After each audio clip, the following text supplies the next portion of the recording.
जय भीम साथियों, नमो बुद्धाय, जय भारत। मैं निर्देश सिंह आज लाइव हुए हैं एक खास विषय पर।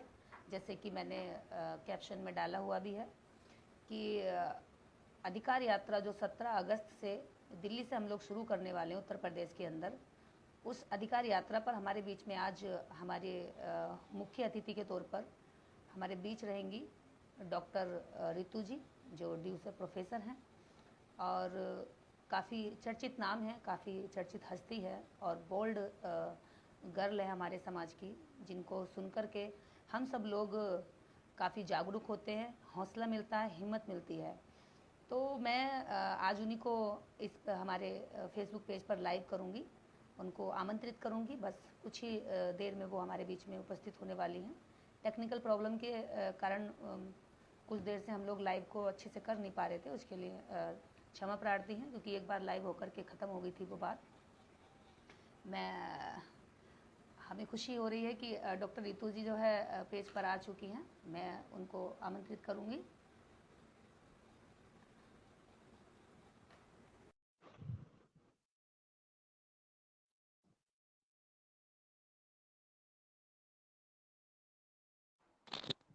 हाँ, जय भीम निर्देश। जय भीम। हाँ, कैसे हैं आप? मैं बढ़िया, आप कैसे हैं? मैं अच्छी हूँ। आज हमारे फेसबुक पेज लाइव पर आपका बहुत बहुत स्वागत है, पूरे समाज की ओर से और माता सावित्रीबाई फुले महासभा संगठन की ओर से भी। आज मैं आपका थैंक यू। यहाँ स्वागत करती हूँ, पहली बार आप आए हैं जी। जी जैसे कि आज का विषय है अधिकार यात्रा।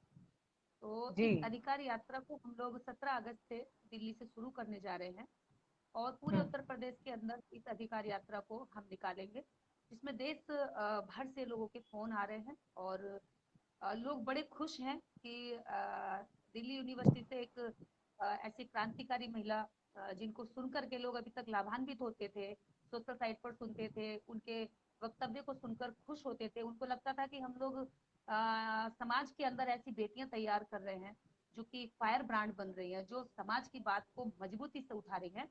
तो आपको देख करके लोगों का सीना चौड़ा होता है, समाज गर्व करता है, प्राउड करता है। तो आज आप हमारे पेज पर हैं। इस यात्रा के बारे में मैं चाहूंगी कि आप ही थोड़ा और अच्छे से लोगों को बताएं और मोटिवेट करें और ये भी बताएं किस तरह से, जैसे अभी आपने मुझे कल चर्चा हो रही थी, बता रहे थे कि देश भर से फोन आ रहे हैं, लोग बहुत ही खुश हैं, अलग अलग राज्यों से हमें बुला रहे हैं कि आप यहाँ आइए, हमें तो ऐसी बेटियों की जरूरत है।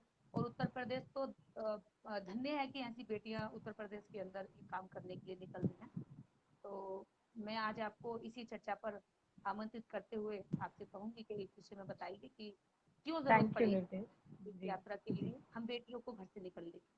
जी। क्या मेरा कैमरा रोटेट करना है या आपका कैमरा रोटेट करना है? अगर मैं आपसे पूछ लूँ, क्योंकि आप आप ऐसे आपको दिख रही। आपको रोटेट करना है। मुझे रोटेट करना। हाँ।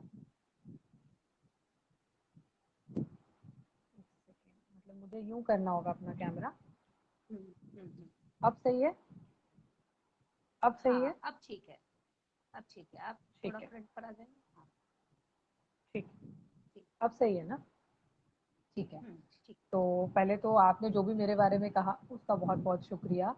और मुझे ऐसा लगता है कि मैं तो कर रही हूँ जो वो ठीक है। हम लोगों का सब कुछ मीडिया के सामने है, सारी चीजें सामने हैं। और जो आप 9 साल से सड़कों पे कर रही हैं उत्तर प्रदेश में, जगह जगह जाके लोगों को तैयार करना और अधिकार के बारे में बताना, ये एक बहुत ही कमेंडेबल जॉब है। इट्स वेरी हार्ड कि जैसे 2 बच्चे अपने घर छोड़कर और सड़कों पे निकलना और अपने बच्चों को ये कहते हुए जाना, मतलब लिटरली ऐसी माओ को और ऐसी लड़कियां हमारे समाज के अपने बच्चों को ये कहते हुए जाना कि मैं तुम्हारी माँ नहीं हूँ, मैं पूरे समाज की माँ हूँ, मेरे पास बहुत बड़ी जिम्मेदारी है। धन्य है आप और आपके बच्चे, लिटरली जो कितनी क्रांति, मतलब उनके अंदर आपने क्या रेवोल्यूशन या उनके अंदर क्या भाव भरे होंगे जो इस चीज को समझते हैं कि नहीं, हमारी माँ की बहुत बड़ी जिम्मेदारी है। और आप भी बहुत बाखूबी काम कर रहे हो। और जैसे आपने कहा कि हमारी अधिकार यात्रा को जिस दिन से हमने ये पोस्ट बनाया है और जिस दिन से लोगों को इसके बारे में पता चला है, देश भर से फोन आ रहे हैं। और मजे की बात है कि मुझे विदेश से भी फोन आ रहे हैं, जो हमारे लोग वहां पे बैठे हैं, शुभ चिंतक, वो ये कह रहे हैं कि आप लोग बहुत अच्छा काम कर रहे हैं। आप लोगों ने ये जो इनिशिएटिव लिया, हमारा हर तरीके से आपको सपोर्ट है, क्योंकि ये बहुत जरूरी था। जितना हाल, जैसे हमने अपना, हमारा जो टैगलाइन भी है वो यही कहता है कि बहुत हुई मन की बात, अब होगी जन जन की बात। क्योंकि अगर देखा जाए तो मन की बात आप अपने मन के लिए करते हैं, आप अपने सुख सुविधा के अनुसार अपने मन की बात को रख के चले जाते हैं। क्या होगा उस जनता का जिसका शोषण हो रहा है, जिसके साथ इतना उत्पीड़ना हो रही है, जिसकी आए दिन हर रोज कोई ना कोई दिक्कत है। हमारा होनहार युवा, देश का भविष्य बेरोजगार है, कोई जॉब नहीं है, कुछ नहीं है उसके पास। जिस तरीके से देश के हालात हो रहे हैं, मुझे लगता है कि this is very important, specially being a female, मैं और आप जो इस बेड़े को लेकर निकले हैं और जो हमें हमारे समाज का सपोर्ट आया है, आई थिंक उसके लिए मेरे पास शब्द नहीं है कहने के लिए।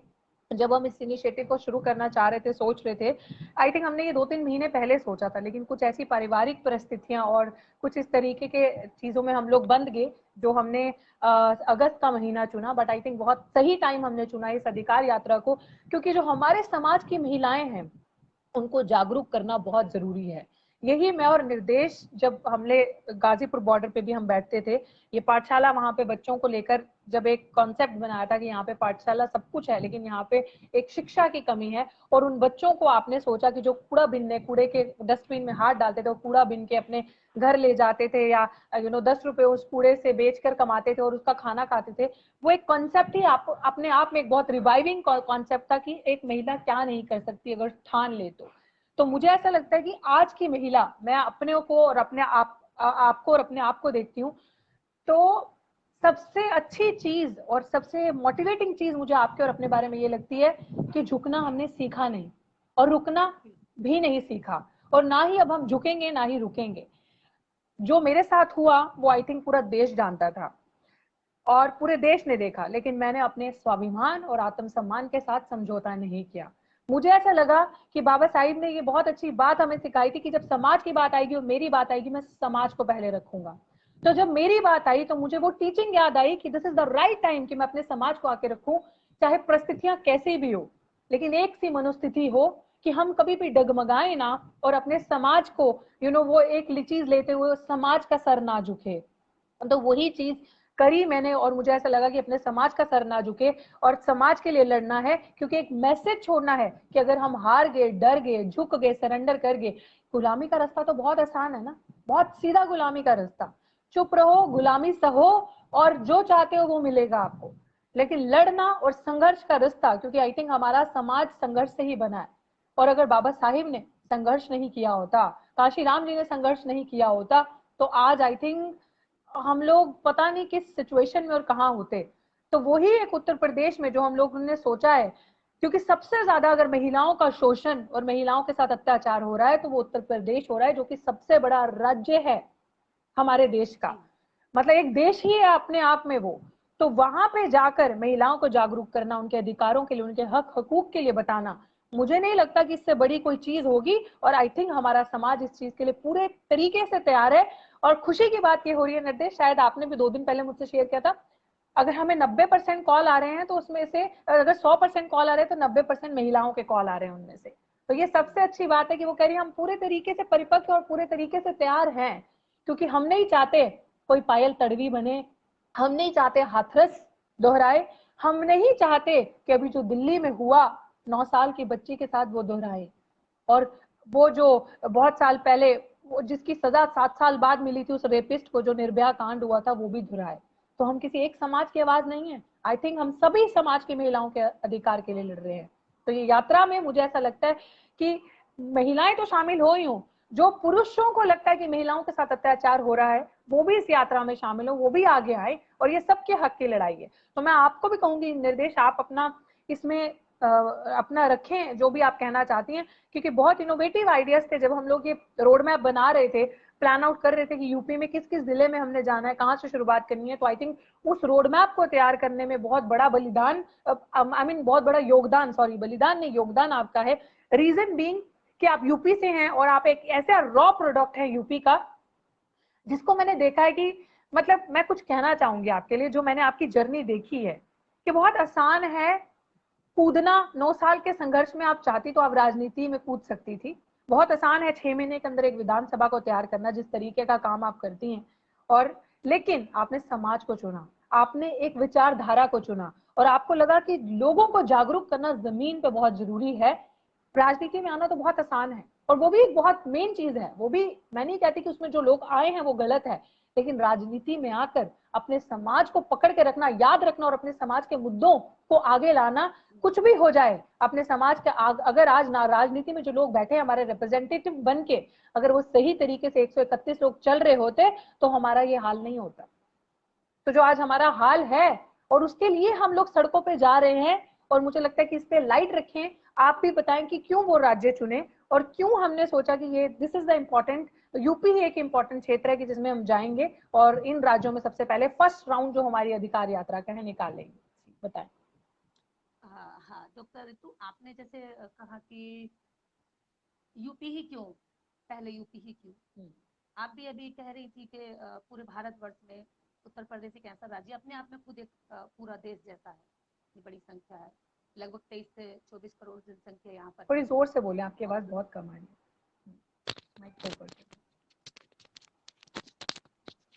लगभग 23 से 24 करोड़ यूपी की जनसंख्या है। और उत्तर प्रदेश जैसा जो राज्य भारत में है, ये अपने आप में खुद एक देश के बराबर है। भारत के अंदर हम लोगों ने पहला जो काम करना चाहा, या फिर यात्रा के लिए हम कहें कि हमने यूपी ही क्यों चुना, इसकी एक खास वजह तो ये है कि मेरा कार्य क्षेत्र यूपी रहा है पिछले 9 साल से। मैंने यहाँ 9 से मेरा 10वां साल मुझे चल रहा है काम करते करते। इन 9-10 सालों में मैंने अब तक 10 से 12 हजार गाँव उत्तर प्रदेश के अंदर कैडर किए हैं। गाँव गाँव जाकर सभाएं की हैं, और जनसंपर्क किया है, नुक्कड़ सभाएं की हैं, आंदोलन किए हैं, चाहे आपका संजली हत्याकांड हो, चाहे आपका उन्नाव रेप कांड हो, या फिर हाथरस वाला कांड हो, या 13 पॉइंट रोस्टर हो, या SC/ST एक्ट वाला मुद्दा हो। हर मुद्दे पर मुखर होकर के हमने आवाज उठाई है। और पूरे उत्तर प्रदेश के अंदर मुझे लगता है अभी तक मैं जिस तरह से अनगिनत सभाओं को संबोधित कर चुकी हूँ, तो मेरा पहला प्रयोग जो है उत्तर प्रदेश होना चाहिए। पहला पॉइंट तो मेरा यही है कि इसलिए यूपी चुना, कि जहाँ हमने काम किया है, जहाँ हमारा पहचान है, जहाँ सड़क पर हमें लोग जानते हैं और सड़क पर हम काम करने के लिए उतरे हैं, तो पहला हमें उसी जगह पर जाना चाहिए। और दूसरा ये कि यूपी से ज्यादा पूरे भारत के अंदर कहीं पर भी महिला उत्पीड़न के केस नहीं आए। जितने रेप की घटनाएं भारत के अंदर उत्तर प्रदेश ने की हैं, मुझे लगता है कि इसने सबसे ज्यादा अगर नाम कमाया है तरक्की ने, इस सरकार ने, तो रेप की घटनाओं में कमाया है। इससे भी ज्यादा बड़ी घिनौनी बात यह है कि संरक्षक देते हैं, संरक्षक बनते हैं, उनको सुरक्षा देते हैं उन लोगों को जो रेप करते हैं। जैसे कि हाथरस वाला कांड हुआ था, तो वहां पर जो भी अपर कास्ट के जो संगठन बने हुए हैं, जो वर्चस्ववादी लोगों ने संगठन बनाए हुए हैं, वो उन अपराधियों के पक्ष में मार्च कर रहे थे, उन अपराधियों के पक्ष में ज्ञापन दे रहे थे, और एक तरफ हम न्याय की मांग लेने के लिए वहां पड़े थे, लाठी डंडे खा रहे थे। तो ये भारत के अंदर उत्तर प्रदेश एक ऐसा राज्य है जहां पर महिलाओं को सुरक्षा देने के स्थान पर महिलाओं का रेप करने वालों को सुरक्षा दी जाती है, उनको बचाया जाता है, उनके पक्ष में रैलियां निकाली जाती हैं, उनके पक्ष में मार्च निकाले जाते हैं, उनके पक्ष में बयानबाजी की जाती है। और उनके पक्ष में यहाँ तक नहीं, महिला सांसद खुद कहती हैं, किरण खैर जो चंडीगढ़ से सांसद रही हैं, उन्होंने खुद इस बात पर बयान दिया रेप की घटनाओं पर कि रेप तो हमारी संस्कृति का हिस्सा है। और चंद्रकला जो ऐसी वो महिला आयोग की कार्यकर्ता है, राष्ट्रीय कार्यकर्ता चंद्रकांता जी ने कहा खुद, सॉरी चंद्रमुखी जी नाम है शायद उनका, उन्होंने कहा कि हाँ, कि रात को महिला को घर से निकलना ही नहीं चाहिए, जब रात में निकलेंगी तो रेप तो होंगे ही। उनका ये बयान क्या है। मतलब रात को निकलता तो पुरुष भी है, पुरुष का तो कभी रेप नहीं हुआ। पुरुष के लिए तो कोई इस तरह की गाइडलाइन नहीं है कि भी आपको रात में नहीं निकलना है, आपको सुबह के कितने बजे तक घर में पहुंचना है। तो महिला के लिए क्यों? यदि भारत के अंदर उत्तर प्रदेश ऐसा राज्य है जहां पर महिला निकल नहीं सकती, आप हैं, मैं हूं, मैं दिन रात बाहर काम करती हूँ, मुझे रात को 2-2 बज जाते हैं घर पहुंचने में। कई बार ऐसा होता है कि सुबह अर्ली मॉर्निंग पहुंचना होता है प्रोग्राम में, तो रात को 4 बजे 3 बजे भी निकलना पड़ता है। तो कल को तो मेरे साथ भी इस तरह की कोई घटना कर दी जाएगी, तो मुझे भी ये ब्लेम करेंगे, मुझे न्याय दिलाने की जगह पर कहेंगे भी आप रात को क्यों निकले। भाई अगर न्याय की बात है तो आप अपराधी के खिलाफ बोलने की बजाय आप बोलते हैं उसके पक्ष में। तो ये उत्तर प्रदेश सबसे ज्यादा रेप करने का अपराधियों के लिए प्रयोगशाला बना हुआ है। हम ऐसे लोगों को बताना चाहते हैं कि बेटियां फूल नहीं है, बेटियां फूलन बन चुकी हैं। और उसी कदम पर हम लोग निकल रहे हैं। हजारों की तादाद में, लाखों की तादाद में इससे महिलाएं जुड़ेंगी। इसमें हम लोगों ने उत्तर प्रदेश के अंदर 35 पॉइंट ऐसे चुने हैं जहां पर कार्यक्रम किए जाएंगे, जहां पर सभाएं की जाएंगी। इन जनसभाओं में मैक्सिमम संख्या महिलाओं की रही जाएगी। और हम जिन गाड़ियों से निकलेंगे उनमें भी संख्या महिलाओं की होगी। खास बात यह है कि इसको लीड करने वाले भी महिलाएं होंगी। और इससे बड़ी चीज ये है कि इसको प्लान जो किया गया वो भी 2 महिलाओं का दिमाग है। वो भी 2 महिलाओं के दिमाग से ये जनरेट किया गया है कि इस तरह का कुछ करना चाहेंगे। कब तक हम घरों में बैठ करके एक एक करके पिटते देखते रहेंगे? कब तक हम अधिकारों को छीनता देखते रहेंगे? कब तक हम बहन बेटियों की आबरू को लुटता देखते रहेंगे? कब तक हमारे खेतों को खड़ी फसल पे जलाया जाएगा? कब तक हमें जिंदा जलाया जाएगा? कब तक हमें मूछ रखने पर मारा जाएगा? कब तक हमें जूती पहनने पर हमें प्रताड़ित किया जाएगा? ये कब कब तक चलता रहेगा? आखिर कब तक रोहित बेमुला मरते रहेंगे? आखिर कब तक डॉक्टर रितु नौकरियों से हाथ धोती रहेंगी? आखिर कब तक डॉक्टर रितु जैसी बेटियां जिनके पास टैलेंट है, जिस टैलेंट को लाने के लिए समाज दिन रात संघर्ष कर रहा है, मंच बना रहा है, भाषण दे रहा है, लिटरेचर तैयार कर रहा है, यूनिवर्सिटियों की लड़ाई लड़ रहा है, लेकिन जिन यूनिवर्सिटियों से पढ़ करके जो बच्चे आ जाते हैं, जिनके पास टैलेंट होता है, जब वो अपनी बात रखते हैं, न्याय की मांग करते हैं, अत्याचार के खिलाफ आवाज उठाने के लिए हिम्मत भरते हैं, तब अगर समाज साथ नहीं आएगा तो फिर समाज का ये कहना बेकार है, बेमानी है कि समाज में हमें इंटेलिजेंट बच्चे चाहिए। समाज का ये कहना बेमानी सा लगता है कि महिलाएं आगे आनी चाहिए। समाज के उन मुख्य लोगों का, समाज के नेताओं का मंच पर हिंदू कोड बिल का बखान करना बेमानी सा हो जाएगा अगर महिलाओं का ऐसी साथ नहीं दे पाए तो। मैं इस लाइव के माध्यम से डॉक्टर रितु जी के सामने और पूरे देशवासियों से मैं ये बात कहना चाहूंगी कि बाबा साहेब डॉक्टर अंबेडकर ने हिंदू कोड बिल लिखा, भारत की समस्त नारियों के लिए उसमें अधिकार थे। माता रमाबाई और माता सावित्रीबाई फूले ने अगर संघर्ष किया तो उसमें भारत की समस्त महिलाओं के लिए पाठशालाएं खोली, उन महिलाओं को स्कूल तक पहुंचाया जो रसोई के अंदर सिर्फ ये जानती थी कि बेलन के अलावा रोटी घिसने के हमें जिंदगी में कोई काम नहीं है, बच्चे पैदा करने हैं और उनको पालना है, पति की सेवा करनी है। केवल इन 3 कामों में हमारी दादी नानी, हमारी पीढ़ियां गुजर गई। लेकिन सावित्रीबाई फूले ने अब से 100 साल पहले ये सपना देखा और पूरा कर दिखाया कि आप जैसी मेरे जैसी बेटियां आज दहाड़ती हैं।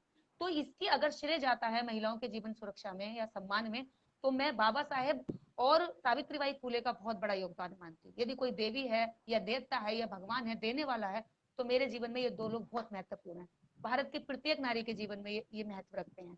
तो ऐसे ही हम लोग भी देश की समस्त बेटियों के सम्मान में निकले हैं। दूसरा ये कि इस यात्रा के चलते अभी मुझे लग रहा है 2 दिन सिर्फ हुए हैं। हमने 2 दिन पहले ही इसको हमने डिस्क्लोज किया था लोगों के बीच में, पब्लिसाइज हमने किया। इसका बैनर हाँ। हाँ पब्लिसाइज किया। वरना अभी तक हम लोगों ने जिस तरह से प्लानिंग की थी उस टाइम पर नहीं हो पाई, लेट हो गए हम लोग। लेकिन फिर भी खुशी है, देर आए दुरुस्त आए। अब अच्छे से इसकी तैयारी चल रही है और मुझे खुशी इस बात की है कि महिलाओं के फोन आ रहे हैं लगातार। मैं रात भी 12 बजे सोई हूँ फोन आते आते, क्योंकि मैंने ग्रुप्स में डाल दिया था कि आप बेझिझक मुझे फोन कर सकती है मेरी सारी बहनें, आप ये ना सोचे कि मैं बिजी होंगी तो फोन नहीं उठाऊंगी। तो फोन आए रात को, बड़ी उनको खुशी हुई, बोले हम महिलाओं से इतनी खुश हैं कि आप निकल रही हैं, हमें लगता था कि हम कुछ करें, ऐसा लग रहा है कि जैसे हम चाहते थे वो आप कर रही है। बहुत सारे लोगों के फोन आए, अरे ये जो आपने कदम उठाया ये तो हम बहुत सालों से सोच रहे थे, बस ये है कि अब इसको प्रैक्टिकल नहीं कर पाए। हमें बड़ी खुशी है, हम आपकी पीठ थपथपाएंगे, आपके साथ आएंगे और आपके हाथों को मजबूत करेंगे, क्योंकि ये आपके समाज के हित में सबसे मजबूत और मील का पत्थर साबित होगी ये यात्रा।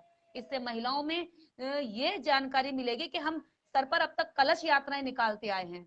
हम लोग कलश लेकर के जगह जगह प्रदर्शन का काम किए, सिर्फ बस हम लोगों ने तैयार होकर के ये दिखाया है कि बस हम सामान है या हम अट्रैक्ट करने का केवल सामान है, नहीं।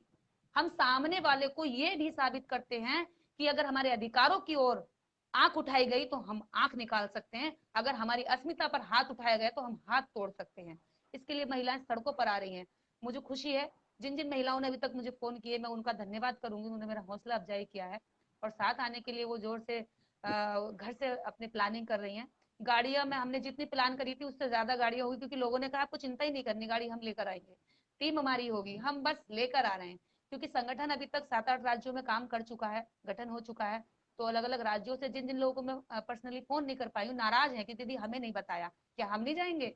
अब मैंने कहा है कि भी आप सब लोग आइए, इसीलिए आज इसको जो है हमें पब्लिकली लाइव आना पड़ा कि आपकी ओर से भी उन लोगों को एक मैसेज जाए कि हाँ डॉक्टर रितु भी हमें रिगार्ड कर रही है और उनका भी निमंत्रण हमें आया है। हालांकि जंग के मैदान में इनविटेशन नहीं भेजे जाते, लोग खुद चलकर आते हैं, क्योंकि एग्जैक्टली। कुर्बानियां देने के लिए तैयार नहीं किया जाता, आदमी खुद आता है, अंदर से आती है।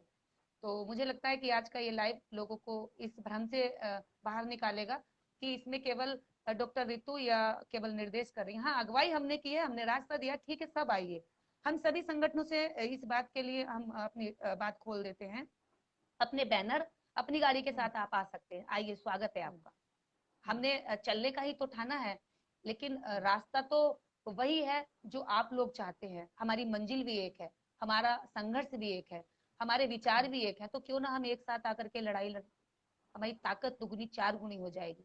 तो मैं सभी से अपील करूंगी कि आप सब लोग आ सकते हैं। हमारा पहला यात्रा जो है हमने यूपी में रखी है, उसके बाद अलग अलग अन्य राज्यों से फोन आ रहे हैं लगातार। हरियाणा से फोन आ रहे हैं, पंजाब से फोन आ रहे हैं। और डॉक्टर रितु जो है पंजाब की बहुत चहेती हैं, कहें तो लाडली हैं, एक तरह से पंजाब के लोग उन्हें बहुत ज्यादा लाड करते हैं। पंजाबी क्या, मैं आप सब लोगों को बता दूं, एक खैर परिचय की इतना जरूरत नहीं है उनकी, लेकिन फिर भी मैं कहना चाहूंगी कि आप नेशनल नहीं इंटरनेशनल फेम में हैं। आपको लोग जानते हैं, आपके नाम से लोग सैल्यूट करते हैं। बेटियां कहती हैं कि हमें डॉक्टर रितु जैसा बनना है, रितु जैसा दहाड़ना है, हमें भी डॉक्टर रितु जैसा जीना है, फ्री स्टाइल के हम सब कुछ अच्छी शिक्षा ले सके, अच्छी यूनिवर्सिटी में, जिस यूनिवर्सिटी में पढ़े उसी यूनिवर्सिटी में पढ़ाने लायक बन सके और समाज को अच्छे रास्ते के लिए टीच कर सके। तो मुझे लगता है कि आप रोल मॉडल हैं बेटियों की, और मुझे खुशी है कि आप हमारे पेज से जुड़ी हैं। और सबसे ज्यादा मुझे हर्ष इस बात का हो रहा है कि हम दो बेटियां समाज हित में सड़क पर आने के लिए एक साथ कदम से कदम मिलाकर चल रही हैं। ऐसे ही हमारी सारी महिलाएं आए, बेटियां आए। हम मानते हैं कि पुरुषों ने आगे आकर के हमारा बहुत साथ दिया, लेकिन मैं कहना चाहूंगी कि बेटियों को भी अपनी जिम्मेदारी समझनी होगी। आपकी लड़ाई है, आपको लड़ना होगा, आपको आना होगा। आप ये नहीं कह सकते कि पुरुष आपकी लड़ाई लड़े और आप आराम से घर में बैठे, ये मक्कारी है, ये एक तरह से काम चोरी है कि हम अपनी जिम्मेदारी किसी और को दे रहे हैं। आपके अधिकार छीन रहे हैं, आपको अधिकार पाने हैं, आपको समानता चाहिए, आपको सम्मान चाहिए, आपको स्वाभिमान से जीवन चाहिए, तो आपको आगे आना पड़ेगा। हाँ, पुरुष आपका साथ दे सकता है, लेकिन आपकी लड़ाई महिला बनकर लड़ नहीं सकता। तो इसलिए मैं कहना चाहूंगी उन महिलाओं से कि वो लोग भी सामने आए, हिम्मत बने, डरे ना। हम लोग साथ हैं पूरी तरीके से उनके, कहीं भी किसी भी स्तर पर हमारे सहयोग की जरूरत है, हम लोग हर स्तर पर उनके साथ हैं। हाँ, मैं डॉक्टर रितु जी को कहूंगी, काफी बहुत बहुत ही बढ़िया आपने ये बात कही कि हमें साथ की जरूरत है, कि हमें अच्छा लगेगा जी पुरुष साथ खड़ा हो, लेकिन हम किसी से कम और कमजोर नहीं है। यही बिल्कुल। चीज जब हम कर सकते हैं, मुझे लगता है 2 1 1 11 होते हैं ना, ऐसे ही सुना है।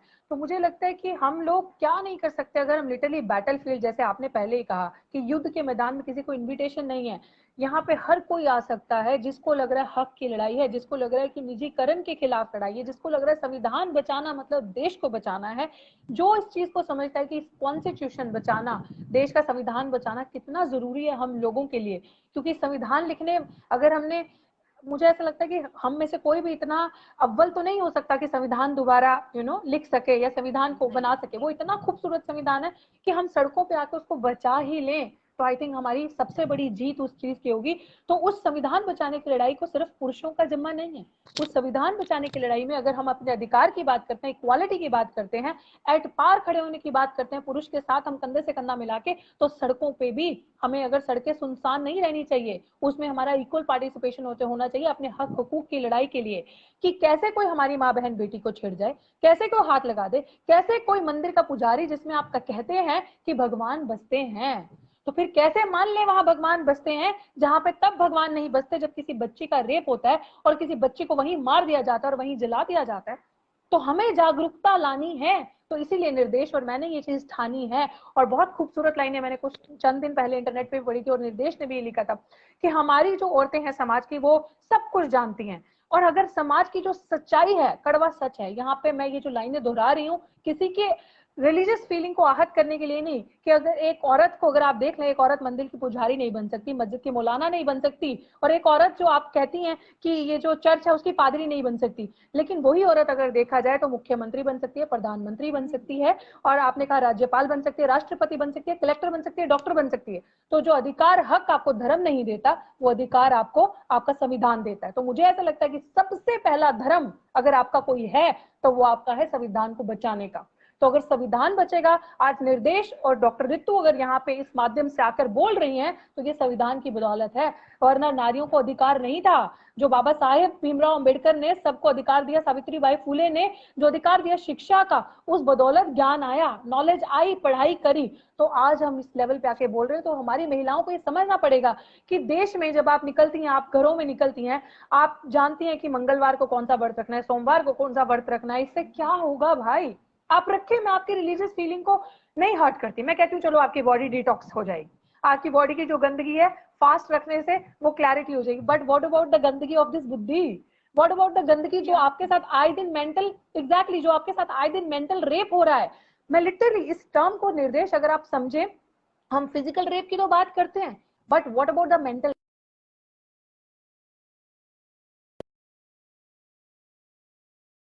वेमुला के एग्जाम्पल ले लो, अगर आप इन बच्चों के एग्जाम्पल लें तो इनके साथ मेंटल रेप हुआ है। आप सोचिए,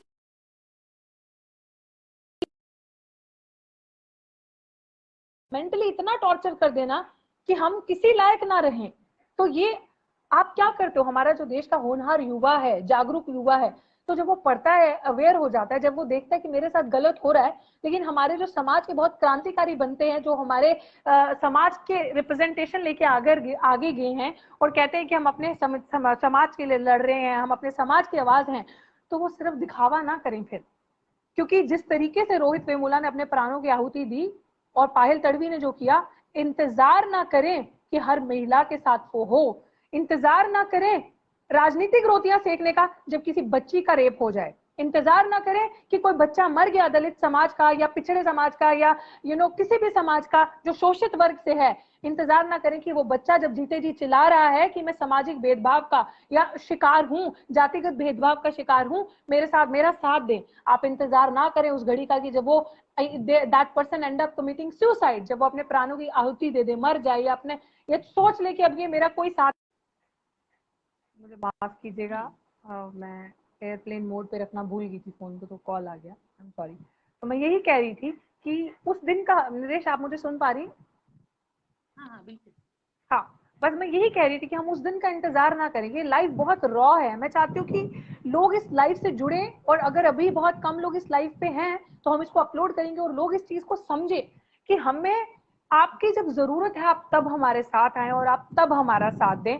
बाद में हमारे चले जाने के बाद आप वहां पे आके नंबर ना लगाएं, पहला, दूसरा, तीसरा, या किसको मीडिया ने कवर नहीं किया या उसको कर लिया, मुझे नहीं किया। तो मेरी ये हाथ जोड़कर आप सबसे विनती है कि इस डर्टी पॉलिटिक्स ट्रिक से हमें बाहर निकल के आना चाहिए, और जो एक्चुअल में हम जो हमारे समाज के बच्चे जिस चीज को फेस कर रहे हैं, ग्राउंड रियलिटी जो है, उस चीज पे आकर हमारा साथ दें और इस रियलिटी को समझें कि अगर हमने संविधान को बचाने का और निजीकरण के खिलाफ लड़ाई नहीं लड़ी तो भूल जाइए, आप कहते हैं जॉब्स चाहिए, लेटर ऑन यूज से आप अपने नैरेटिव में ये कहते हैं कि हमें रिजर्वेशन के खिलाफ लड़ाई लड़नी है, या कोई भी इस तरीके के, वो सब बात की बातें हैं। बट अगर निजीकरण, प्राइवेटाइजेशन, सब कुछ हाथ से चला जाएगा, रेलवे क्या, बैंक्स के सरकारी, जहां पे हमारे रेलवे में सबसे ज्यादा एम्प्लॉय होते हैं वो गया, बैंक्स के, अस्पतालों का निजीकरण वो भी हो रहा है, बैंक्स का भी हो रहा है, बड़ी बड़ी कंपनीज ऐसी है कि जहां पे जो सरकारी है, जहां पे जाके आप नौकरी कर सकते हैं, आपका टैलेंट दिखा सकते हैं आप अपने आप को, वो भी गया। यूनिवर्सिटीज का निजीकरण वैसे ही हो रहा है। What else you have? हर एक घर का सपना है कि मेरा बच्चा सरकारी ऑफिसर बने, सरकारी उसमें जाए, वो भी आपके पास नहीं है। आप ऐसी सिचुएशन में है कि जहां पे मतलब अगर निर्देश आपके देखे कि एंड में आप सोचते हैं कि चलिए कोर्ट में जाते हैं, कोर्ट का सहारा लेते हैं, कोर्ट आपको न्याय देगा, लेकिन अगर आप कोर्ट के अंदर कॉलेजियन सिस्टम देखें तो आप न्याय की उम्मीद कहां से करें? लेकिन मैं ये नहीं कहती कि आप ना लड़े, मेरा भी my case is also still सब जुडिस, मेरा जो कॉलेज के साथ केस चल रहा है वो कोर्ट के थ्रू ही चल रहा है, लेकिन शुक्रगुजार हूं मैं उस लॉयर की जो पूरा एक अम्बेडकराइट है, जिन्होंने मुझे एक नजरिया दिखाया, the only way to deal with Brahminism is to tackle इस चीजों के साथ अम्बेडकरिज्म का रास्ता। अगर आप अम्बेडकराइट है, अगर आप चीजों को समझते हैं और आप एक सच्चे उस संविधान को मानते हैं और आप समझते हैं कि हक की लड़ाई एक टैलेंट को सेव करने की लड़ाई है, तो ना ही तो आप गुलामी करेंगे, ना ही तो आप दुश्मन के हाथों बिकेंगे। जो आपको आज के समय में जो डिस्क्रिमिनेशन है ना, जो शोषण है, लोग कहेंगे अरे कुछ भी नहीं है, बहुत अच्छा है, सब कुछ ठीक है, लेकिन वो ऊपर से तो कोई नहीं दिखाएगा, लेकिन अंदर से लेयर्स हैं, लेयर्स जो आपको काटने के लिए बहुत सिस्टमैटिक तरीके से बैठी हैं। उनको पता है कि आपको आपकी आवाज को बंद करना कैसे है। उनको पता है कि खुद सामने आकर नहीं करना, आप ही के लोगों को आपके अगेंस्ट इस्तेमाल करना है, आप ही के लोगों को भड़काकर आप ही के लोगों से आपका गला कटवाना है। तो सावधान रहे उन लोगों से भी, और सावधान रहे उन शैतान लोगों से भी, कि लोगों को इसी चीज से जागरूक करना है कि दुश्मन कोई भी हो सकता है, और तो दुश्मन को समझना जरूरी है।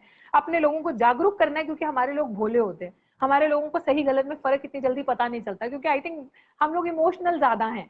तो मुझे लगता है उस रियलिटी को समझते हुए सड़कों पे आना क्यों जरूरी समझा, क्योंकि घर घर तक जाना, जन जन तक जाना, जहां पे सिर्फ मन की बात हो रही है, आज वहां पे जन जन की बात होगी, वहां पे उन महिलाओं के अधिकार की बात होगी, जिन महिलाओं को बाबा साहिब ने बहुत पहले अधिकार दे दिया था, किसी एक वर्ग को नहीं, सारे वर्ग की महिलाओं को। और उन लोगों की बात होगी कि जो शोषित वर्ग है, जो पीड़ित वर्ग है, जिन भोले लोगों को वोट बैंक समझ के इस्तेमाल किया जाता है, उन लोगों को, उन लोगों के हक के बारे में बताया जाएगा। कि आज अगर पंजाब की आप बात कर लें, निर्देश मैं यहाँ पे ये चीज लाना चाहूंगी कि पंजाब का सिख जब ओलंपिक्स में मेडल लाता है देश के लिए, तो उसे कहा जाता है हिंदुस्तानी। वही सिख जब अधिकार मांगता है अपने किसान फार्म बिल के लिए, तो उसे कहा जाता है खालिस्तानी।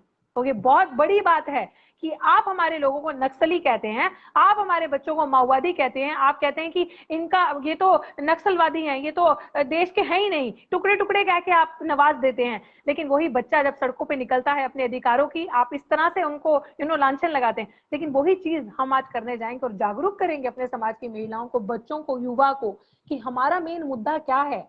क्योंकि ये सरकार पैसा आपके लिए नहीं खर्चेगी, ये सरकार आपको सिवर में भी उतारेगी, आपके माँ बाप को सिवर में भी मारेगी। मत जाना इनके झूठे दिखावों पे कि आपके पैर धोकर पीना और आपके घर में खाना खाना सिर्फ वोटों के लिए।